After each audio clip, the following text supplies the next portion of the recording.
l'équipe Prince Prince l'ambassade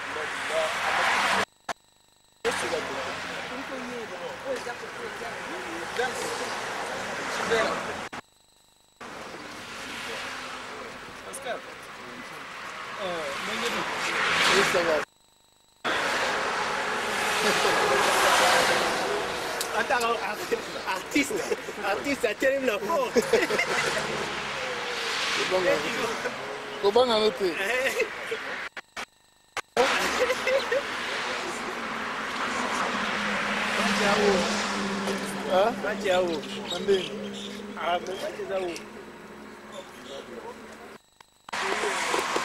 Ah oui, ah oui, ah oui, ah oui, ah oui, ah oui. Rudimandi, on te voit ici. Comment tu peux expliquer ta présence? Oui, sans rival, avec tous les téléspectateurs, nous sommes devant l'ambassade de la RDC. Nous sommes à Pretoria. Et là, c'est l'ambassade. Comme vous voyez, il y a notre drapeau quelque part. Le drapeau est là.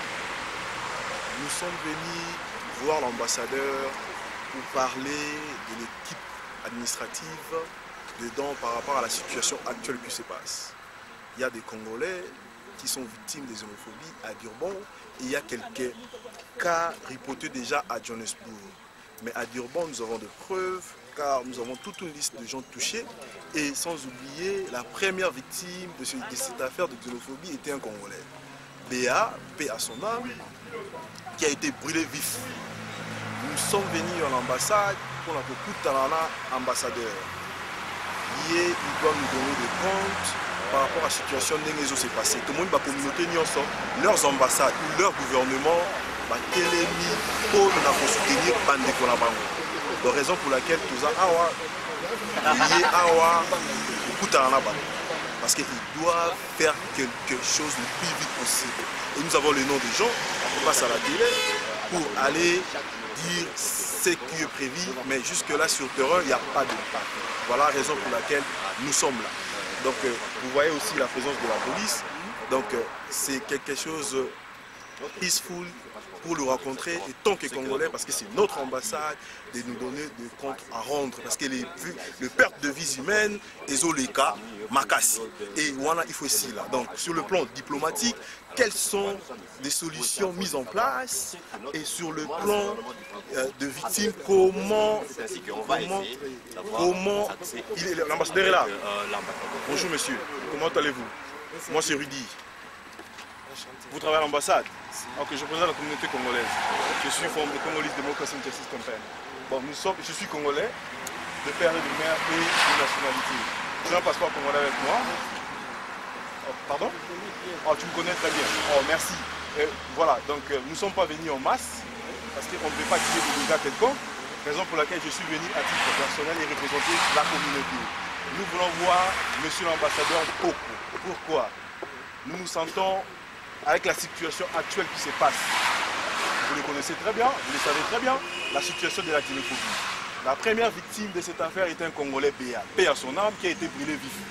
Et au moment où nous parlons, il y a plus ou moins 350 Congolais qui sont à l'abri dehors, qui passent des nuits dehors à Durban, dans un camp sans matelas, sans pain.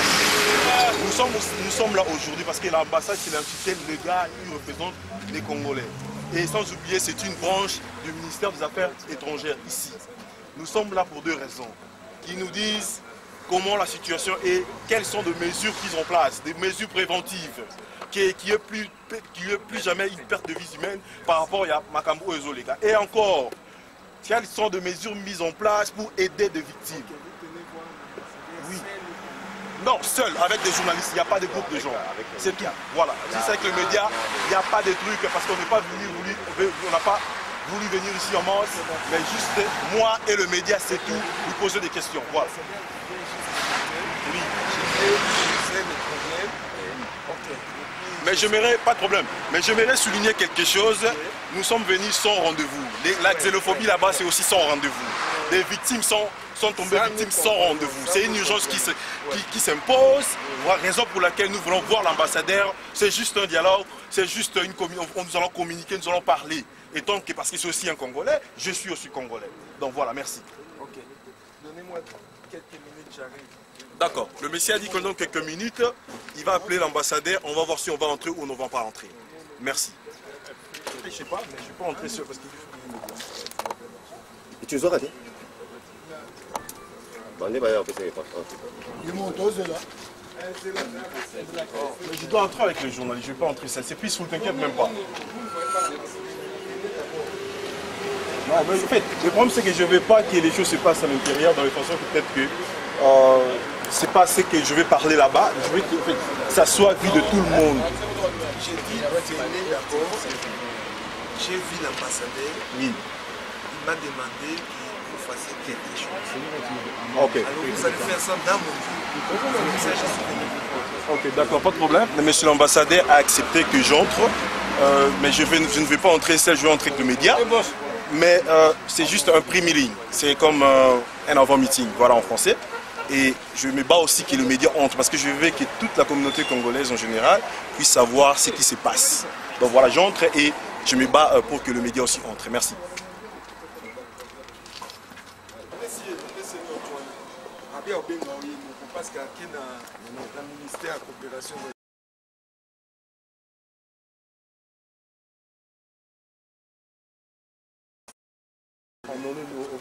Je suis à l'intérieur de l'ambassade de la RDC. Monsieur l'ambassadeur n'a pas voulu nous recevoir ou me recevoir suite à certaines exigences diplomatiques selon lui.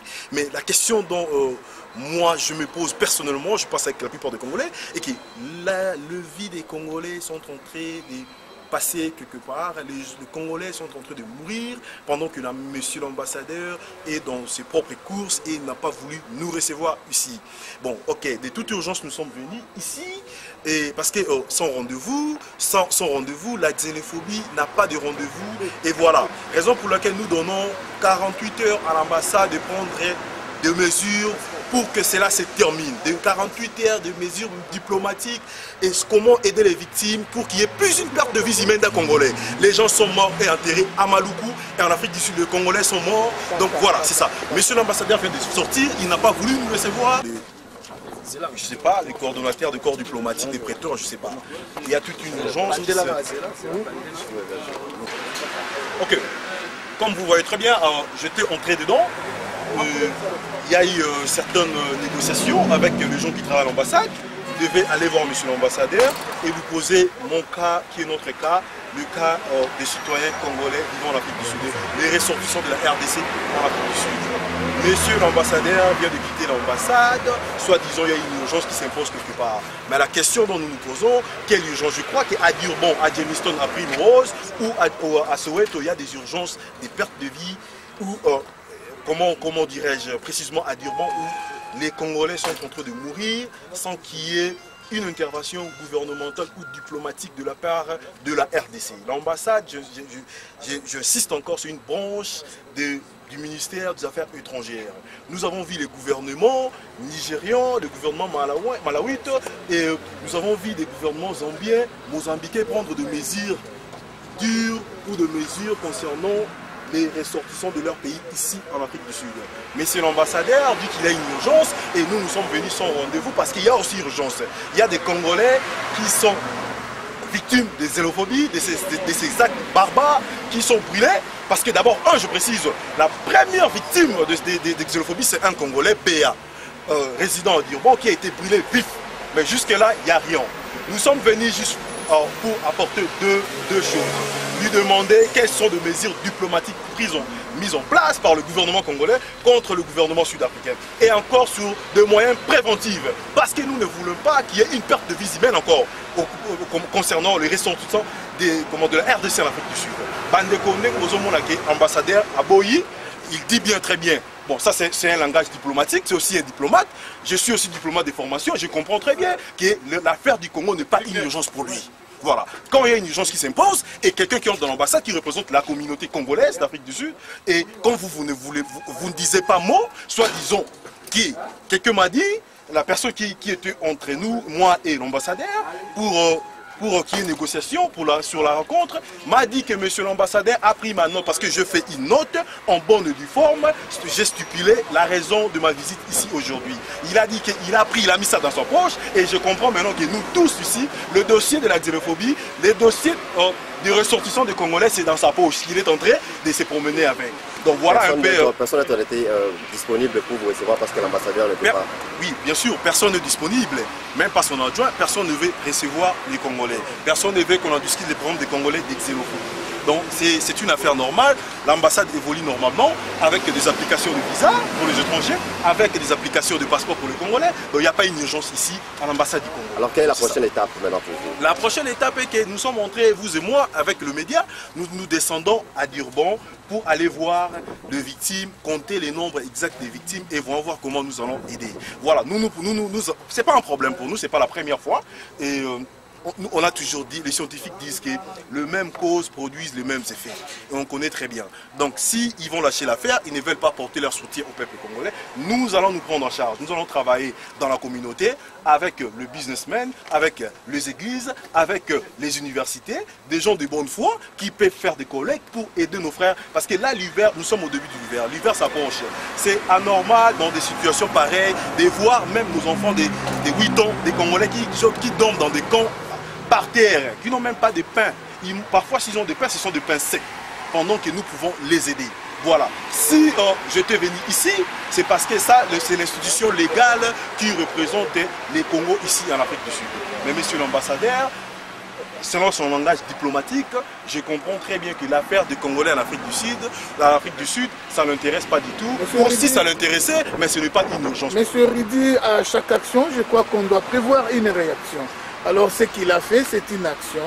Il est indifférent à toutes les souffrances du peuple congolais. Et qu'est-ce que vous prévenez comme réaction? Bon voilà, je ne dirais pas tout ici, parce qu'il y a les médias. Nous allons nous prendre en charge. Voilà, c'est comme ça. Quand l'État est incapable d'assumer ses devoirs, ça devient un droit pour le peuple de se prendre en charge. Et nous allons nous prendre en charge parce que nous n'accepterons jamais de mourir comme des cafards dans ces pays ici. Ça, jamais. Et regardez ce barbarisme, la manière dont les gens sont tués. C'est vraiment atroce. Tu ne peux pas supporter de voir même des Éthiopiens brûler vifs, un Congolais brûler vif, et nous sommes sans père ou sa mère ou quoi. Pourtant, nous avons des relations diplomatiques avec l'Afrique du Sud. Quelles sont les mesures mises en place pour qu'il y ait tout Solora et tout Kéba africain? Mais ce qui est vrai, je le dis très bien, nous acceptons que nous ne sommes pas chez nous, mais si c'est pour mourir comme des cafards, nous ne l'accepterons jamais. C'est comme si j'ai suivi aujourd'hui ce matin, c'est comme si l'ambassadeur est au courant qu'on avait tué 4 Congolais. Il était à SBC News ce matin, il a parlé, même c'est lui-même le doyen des ambassadeurs ici en Afrique du Sud. Donc c'est lui qui a même fait avec le ministre des Affaires étrangères ici pour en collaboration avec tous les ambassades ici en Afrique du Sud. Mais pourquoi est-ce qu'un doyen ambassadeur et un Congolais il refuse de vous entretenir? Bon, ce qui est vrai, d'abord pour votre information, je l'ai suivi sur Radio Okapi, je l'ai suivi sur RFI, et comme tout à l'heure vous venez de dire qu'il était sur E-News et CBC. Nous ne voulons pas faire de ça un talk show, comme disent les Sud-Africains. Ce n'est pas un podium où les gens vont venir donner leurs commentaires ou suggestions. Nous voulons des preuves palpables. Les gens ne sont pas tués en termes de talk show pour dire que voilà, la xénophobie, c'est ça, ABCD. Nous voulons des preuves tangible. Ok, disons que... Bon, parce qu'on ne sait pas... en fait, ce qu'il est en train de dire, si c'est vrai. Nous allons... Monsieur l'ambassadeur doit donner compte ou régler compte ou donner compte aux Congolais en disant que voilà, nous avons déjà ramené autant de blanquettes aux victimes. Voilà, nous avons mis ces numéros parce que plusieurs ambassades, je cite, Somalie, Éthiopie, Nigeria, ils ont très bien leur numéro d'urgence. Encore des mecs xénophobiques que les ressortissants de leur pays puissent s'appeler. Ici, nous n'avons même pas un numéro. Nous voulons de preuves. Nous ne voulons pas dire que nous sommes en train de gérer la situation. Oui, nous sommes en train de gérer la situation, mais le perte de vies humaines est en train de continuer. Nous voulons une solution dans l'immédiat. Si on dit par exemple que nous sommes en train de saisir la police, donnez-nous aussi des numéros. montrez-nous des preuves que vous êtes là pour protéger les Congolais. C'est ça, nous voulons parler en termes de preuves, monsieur. Nous voulons parler en termes de preuves. À Maluku, les gens sont enterrés sans dignité. Les Congolais meurent ici à cause de xénophobie. Mais finalement, qui est devenu un peuple congolais maintenant? C'est quoi maintenant le Congolais dans le monde actuel? Chez nous, on est tué. Ici, on est tué. Mais finalement, où est-ce que nous allons aller? Le peuple congolais, c'est un peuple orphelin. Un peuple orphelin au pays, c'est-à-dire un peuple sans président. Un peuple orphelin à l'étranger, parce qu'à l'étranger, la diaspora d'un pays est représentée par son ambassadeur. On est orphelin ici, alors quels sont les remèdes? Parce qu'on est sans père. Quels sont les remèdes? Parlez, oui, mais apportez des remèdes pour l'instant. Non, bien sûr, je viens de le dire que nous allons on va se rendre comme... nous sommes déjà levés comme un seul homme. Nous allons nous rendre à Durban, aller visiter ces gens-là qui sont abandonnés à leur propre sort. Et après ça, d'ailleurs, même, je crois même pas après, nous sommes en train déjà de lancer appel aux gens qui peuvent soutenir des victimes. Voilà, donc c'est un peu ça. Si les gens là ne cherchent pas des millions, ces gens cherchent des besoins de première nécessité. Voilà, des savons, du riz, tout ce qui est de boîtes de conserve, tout ce qui est de besoin, tout ce qui est catégorisé comme étant besoin de première nécessité. Voilà ce que nous sommes en train de faire. Mais nous disons, nous leur donnons 48 heures de résoudre ce problème le plus vite possible. Parce que nous ne voulons pas encore compter une perte de vie humaine. Si seulement un Congolais mourrait encore. Ok, merci à mon humble avis, Rudy Mantio. Je parle maintenant, non seulement en tant qu'homme du média, mais aussi en tant que combattant. Il n'y a pas moyen qu'on ferme cette ambassade parce que l'ambassade est au service des étrangers et l'ambassade n'est pas au service des Congolais. Parce que quand les Congolais sont dans les besoins, l'ambassadeur ne veut pas aider, ne veut pas assister les Congolais, comme c'est le cas maintenant. Et maintenant, l'ambassade, je trouve que l'ambassade, sa présence est sans objet. Pour l'instant, il n'y a pas moyen de fermer cette ambassade, comme nos amis de la France l'ont fait. Bon, ce qui est vrai d'abord, on connaît tous le rôle de l'ambassade. Il y a des relations diplomatiques, économiques ou en plusieurs sortes entre deux pays. C'est ça le rôle de l'ambassade. Mais nous nous rendons compte que notre ambassade est en termes de business. Voilà, là, sur vente de passeports ou de visa, ou encore peut-être, je ne sais pas, sur mining ou je ne sais pas de détails. Mais ce qui est vrai, c'est que je peux dire aux gens, je ne suis pas la seule voix ici en Afrique du Sud qui représente le Congolais. Il y a plusieurs organismes. Nous allons nous mettre ensemble. Parce que je ne peux pas me décider en ce moment ici, parce que je dois aussi être avec d'autres frères qui font le même boulot que moi. Nous allons nous mettre ensemble comme un seul et on va se décider quoi faire. Voilà. Merci beaucoup. Je suis juste pour m'informer si le gouvernement congolais a déployé les moyens possibles pour nous répatrier. Moi, je viens de Durban, je n'ai même ça rien dans ma poche. Alors, je ne sais pas comment sortir dans ce pays. Bon, ok. Merci. Voilà, il y a une victime de xénophobie. Pendant que ça tombe bien, pendant que nous étions venus ramener ce dossier, il y a xénophobie à Oualakati ambassade. Et voilà une victime que nous retrouvons tout à l'heure. Monsieur, j'ai une réponse pour vous. Je suis venu voir monsieur l'ambassadeur concernant votre cas. Merci. Voilà. Malheureusement, monsieur a pris ma lettre de demande, voilà tout là où j'ai détaillé la raison de ma rencontre avec lui. Il a mis dans sa poche, il dit que les gens se posent quelque part. Mais moi, je croyais pour moi, à mon humble avis, pour moi, étant Congolais, je savais que vous êtes une urgence. Voilà, donc c'est pas rencontrer d'autres diplomates, pour moi, vous êtes une urgence. Voilà.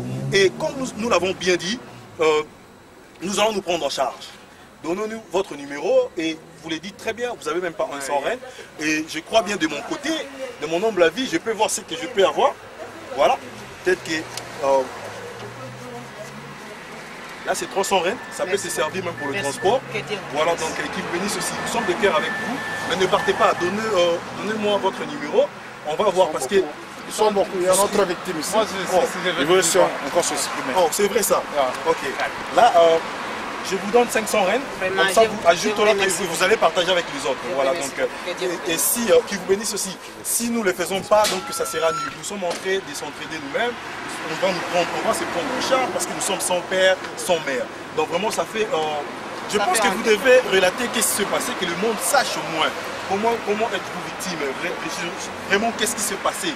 C'était la nuit, c'était pendant la journée, c'était comment? C'était pendant la journée, juste parce qu'ils étaient venus, les Zoulous étaient venus dans notre flat où nous vivons. Où ça? Dans quel quartier? Il y a Umbilo, quartier Canada. Umbilo, à Durban. La France de Mafia. Ok, je crois que le Bandeko Bafan dans la Durban peut Umbilo Morod, voilà. Alors ils ont entré dans la maison parce que le gate n'était pas fermé. Il y a les gens qui étaient juste à l'extérieur des gates. Alors quand ils sont entrés là, nous étions juste dans la toilette parce que nous avons eu peur. Notre maison n'était pas bien sécurisée. Alors ils sont entrés dans la maison, nous avons fui sortir, passer juste dans entre leurs bras et fuir. Ils sont entrés dans la maison, ils ont pris quelques-uns de nos frères, les uns ont été tués. Ils avaient des haches. Il y a quelqu'un qui a été frappé la hache dans la tête. Juste il est mort. Les autres. C'est un Congolais. C'est un Congolais, oui. Son nom, il s'appelle Dief. Les autres ont fui. Photo, tu n'as pas de photo? Non, non, je n'ai pas la photo. Okay. Les autres ont fui. Quand ils ont fait, nous aussi, nous avons eu la chance comme cela. Les flats où nous étions allés nous réfugier. Pour quitter là, il y a un frère qui nous a aidé, un Congolais. Il nous a récupéré là dans ces flats là. Puis, il nous a porté juste au rank. Et nous avons pris les quoi? Les taxis. Et voilà, nous sommes ici. D'après toi, tu peux estimer les Congolais qui sont morts au nombre de combien? Soit à peu près combien? Vraiment son nombre. Peut-être grave aussi. Plus ou moins. C'est 4. C'est 4 ou 5. Moi je connais des. Vraiment c'est grave. C'est bon mieux d'attendre que des fois. Manger, voire même manger même la viande, vraiment. Ça fait mal au cœur. Les Congolais qu'on a comment utiliser la machette, c'est quoi? Il s'appelle comment? Il s'appelle Diefé. Diefé. Diefé.